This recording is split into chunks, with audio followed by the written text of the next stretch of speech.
Okay, now we're going to extend our concept of arc length and go into what are known as surfaces of revolution. So the surface of revolution, what is meant there is we're going to take some function f of x, and it could be any function here, and we're going to rotate that function around an axis. It could be the x-axis or the y-axis. We're not in this case going to do anything other than x or y, but it could be any axis, and we rotate around. Now when we rotate this curve around the axis, we're not going to make a solid of revolution, which would require us to take all the area under the curve to be rotated around. We're actually just going to take only the function itself. And then that's going to rotate around an axis, and what it's going to produce is a hollow object. So this object right here is completely hollow. So we're only looking at the surface area of the object itself after the curve is rotated around the axis. So that's what's different here than from previous sections. Now, before we can do this, it's probably helpful to get an understanding of how we could approach the solution. So let's first break things down. Before we take the entire function itself, let's break things down into smaller subregions, just like we did with arc length and just like we did with volumes of revolution. So, for instance, we get intervals along the x-axis.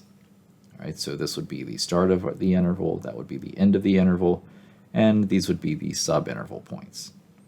Okay, and when we take those intervals, we can calculate based off of the function where the y values are.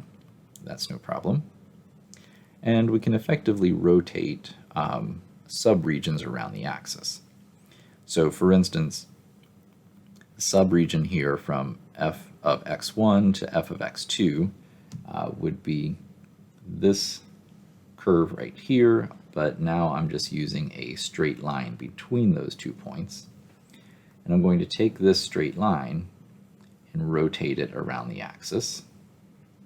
So it would look, we would get an object that would look kind of like this right here. And this object is known as a frustum, okay? And that's a term that's just a piece of a cone.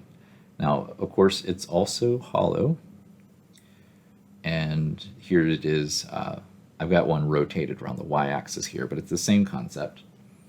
This is, again, completely hollow, so it's not a filled-in region. And we're just looking at the surface area on the surface of the object itself. Okay, so we just want to know how much surface area is in this frustum. Because if we can figure that out, then what we can do is we've then found the surface area on this frustum. We can then get estimates for the surface area on the rest of the interval and add those together to get the approximate surface area for the entire function. And then we can start letting delta x go to 0, because delta x is, of course, the distance between any two subintervals. So we allow those subintervals then to go to 0, and we can take a limit, which will eventually work into an integral and give us the exact surface area. So that's what we're working to do. So our next job here is to figure out what the surface area of a frustum is. Okay. Now, the next little bit, I'm going to do quite a bit of geometry here and working with formulas. Ultimately, I'd like for you to know where this formula comes from because it leads us into why the formula for surface area looks the way it does. But you wouldn't need to worry about doing this sort of stuff on your own for the tests or anything. Okay, so this frustrum, we want to get the surface area of it. And one thing that we can count on is that the lateral surface area of a cone is given by this formula right here. All right, so the lateral surface area of a cone, and that's important, is given by this formula, where r is the radius of the base of the cone and s is its slant height. Now the frustrum is different from a cone. It doesn't have the upper portion, so like, to make this a cone, you'd have this frustrum would have to come all the way up to a point. All right, but it doesn't do that. So in order to develop a formula for a frustrum, what we have to do is use the formula for a cone and subtract the upper portion. And that's what we're going to do here, and let's see how that can be done. Okay, so what my claim is here is that the surface area of this frustrum is going to be a surface area of the entire cone. Let me just say like SA of the cone, and that would be the entire region here.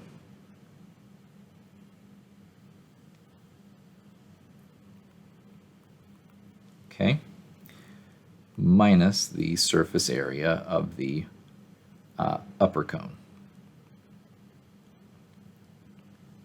Okay, so if I take out the region from here, then that's going to leave me with the surface area of the frustrum. Okay, so let's see how we might be able to do this. All right, so the entire cone, based off of the diagram here, so the lateral surface area is pi times a radius times a slant height. So that would be pi times the radius of the larger cone is r1, and the slant height of the larger cone is s. So that's the formula for the cone, the overall cone. But now I need to subtract the surface area of the upper cone. All right, so that would be pi times the base radius again. In this case, that would be r2, and then its slant height. All right, so the slant height on this one, so from here to here, if this distance total is s, and then this distance here is labeled as L, then this is going to be S minus L. All right, so times S minus L. Okay. Let's see what we can do with this algebraically to try and simplify things. All right, so first thing I notice, I could distribute this into this set of parentheses. So I think I'll do that next. So pi r1s minus pi r2s plus pi r2l. Okay, and then I notice here there are some common factors among the first two terms, and in fact there is pi and s that's common, so I will pull that out. Oh, but that would be minus, of course. Then plus pi r2l, I'm not changing that at all. Now, what can we do with this? So the next step in this process, I'm going to go off to the side, and I'm going to work on simplifying this a bit more. The way that I can do this is through the process of working with some similar triangles. And this is really the trickiest part of this whole process. And it's certainly something I wouldn't expect you all to be able to just do without some sort of like instruction in general. But this is how this is going to work out. All right, so similar triangles are really helpful in geometry. Basically, what similar triangles tell us is that the ratio of sides of two similar triangles is always constant. And here we have some similar triangles. So anytime we have two triangles that are just kind of like partitioned like this, so I kind of have this like triangle here, and then the overall thing is another triangle, is kind of how I'm looking at this. All right, so I have two triangles. All right, now what I'm going to do is I'm going to take the total length of the bigger triangle, the slant length, that is, the hypotenuse, I should say, and divide that by the length of the hypotenuse of this one, which is s minus l. All right, now if I take two other adjacent sides, like for instance, r1 and r2, I can set those equal because these ratio of sides are going to be the same. Okay, so let's see what we can do with this. So this is a ratio where I can, or a proportion that is, where I can multiply, well, cross multiply is what I'm going to do. So SR2 equals R1 times S minus L. Okay, and then I can distribute the R1, so this would be SR2 equals SR1 equals, or not equals, minus LR1. And I could subtract, let's say, the SR1 to the other side where there's a common term with another S. So this would be S times R2 equal, keep trying to do that, minus S times R1 equals negative L times R1, or just making everything, dividing through by a negative, so positive, positive, negative, that'll make things easier. So SR1 minus SR2 equals L times R1. And there's a common factor of S here that I can pull out. S times R1 minus R2 just happens to be the same as R1 times L. Okay, so if you'll notice, I have S times R1 minus R2 over here, which I can replace with R1 times L. So this is pi times R1 times L plus pi times R2 times L. All right, definitely getting a lot more succinct at this point. Next thing I can do is factor out common factors. So there's a common factor of pi and L, leaving me R1 plus R2. And this next step might not make a whole lot of sense right away, but what I'm going to do is just multiply and divide by 2. Okay, so I can write this as 2 pi times L times R plus 1, or R1 plus R2 all over 2. Okay, now I've got this thing about as optimized as I can. So what's going to happen next here? You really have to think about what we're ultimately trying to do. So first off, this, just as a reminder, this is the surface area of the frustum. And ultimately, we want to work this into finding the surface area of a rotated function. Okay, so we need to make this a little bit more, we need to bring this back to functions here. Okay, so for our frustum, we have this distance here basically calculated, and right now it's labeled with L, but this is really an arc length. So this L that we have over in the other part is an arc length. Okay, and this distance here would be like R1. This distance here would be R2. And we came up with a term that looked like R2 plus R1 divided by 2. And that term is kind of important because that's really an average value of two numbers. Because when you add two numbers together and divide by 2, it gives you the average of those numbers. So this point right here is actually right in the center of this region. So this right here, this point is determined by the height of the function. All right, so this is ultimately telling me the height of a function, which we can determine using the function itself. And it might not make a whole lot of sense, but ultimately this is going to be determined by f of x. So that's what's going on here. So really, we can take this formula and do some changes here. So I could write this as 2 pi. This part right here really comes down to the function f of x, and then L is an arc length. And that arc length we know can be calculated with something like the square root of 1 plus f prime of x quantity squared.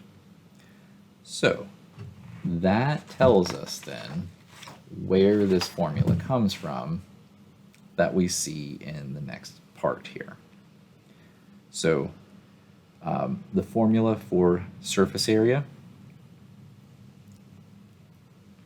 is this right here. Okay, so it's the integral of 2 pi times the integral from a to b of f of x times the square root of 1 plus f prime of x squared dx. So essentially what we came up with right here. Now this would have only been one of the frustrums. We would then need to add up all the other frustrums along the interval. So that's where the integral comes from after we let delta x go to 0. So this is what we come up with. All right, now if we are integrating while revolving around the x-axis, this is the function that we would use. If we were integrating and revolving around the y-axis, we can just switch and use the y variable instead. Or there's an alternate, which I sort of prefer if it's possible to use. And it looks like this. This is for rotating around the y as well. So this here would be equal to 2 pi times the integral from a to b, which a to b I'm choosing different values than c to d because you have to change from the y-axis to the x-axis. And then instead of g of y, we just have x out front here. And then this becomes 1 plus f prime of x quantity squared dx. And the reason you can substitute this way, the function g of y is defined as x. So the x variable is found by evaluating g of y, as the same way that the y variable is determined by calculating an f of x. So, but I'll show you through an example a little bit better as to why that happens. But that'll happen a little later on. For now, let's look at an example of calculating a surface area using a rotation around an x-axis.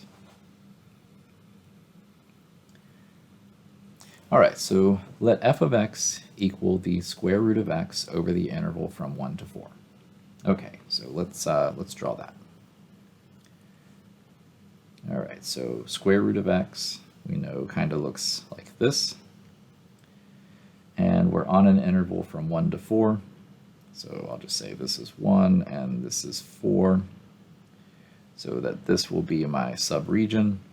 And the thing that I'm going to rotate is this portion of the curve from here to here. And that's going to rotate around the x-axis. I guess I didn't read the whole problem, but it did state later on we're rotating around the x-axis. Okay, so function is f of x equals the square root of x. And surface area, we know, is found for as 2 pi times the integral from a to b of f of x times the square root of 1 plus f prime of x squared dx. Okay, so as we work through here, here's what we would do. So starting off with the endpoints of integration, if we're integrating along the x, then I would just integrate from 1 to 4. The function we already know, that's the square root of x. And then this is times the square root of 1 plus the square root of x, its first derivative squared. So we need to take a moment to get that. All right, so this function then could be written as x to the 1/2 power, so that f prime of x, we subtract 1 from the exponent. All right, so bring the exponent down and then subtract 1 from the exponent, so to the negative 1/2. So this is essentially 1 over 2 square root of x. All right, so this will be 1 over 2 square root of x, quantity squared, dx. Now, we could certainly put this right into fn int. It might be wise to simplify a little bit more just so you're not typing in all these square roots and things. So for instance, I could leave the square root here, and then when I take the square of a fraction, just square the numerator and denominator separately. So that will just become 1 over 4x. Another thing we could do, you could take this square root and actually put it under the square root of x and put it under the big square root. You just need to square the function. It's up to you if you want to do that. I think this will work just fine. So at this point, I think we're fine to go ahead and take this and put it into fn in order to get an approximation to what the value of this integral is. It's possible that this one might actually work out with substitution, but a lot of times these don't, so there's not really a need to do these analytically. So let's get the calculator out. And I think I'll make that, well, I'll come over here and, okay, so if I hit the math button and the 9th option, that pulls up fn int, and I've got the setting turned on to where I'm in the math print mode of the TI calculator. If you have that, it looks a little bit nicer. If not, it's no big deal. It functions the same way. But I think I'll just put in my bounds is 1 to 4, and then the square root of x, and that's going to be multiplied by another square root with 1 plus, and this is going to be 1 over the quantity 4x. And make sure you put that 4x in parentheses, because otherwise it would look like 1/4 of x to the calculator. All right, so that should be all set. I just need to tell it what variable I'm using. And it gives me this as an approximation, but of course that's then going to be multiplied by 2 pi. So times 2 pi, I get 30.846.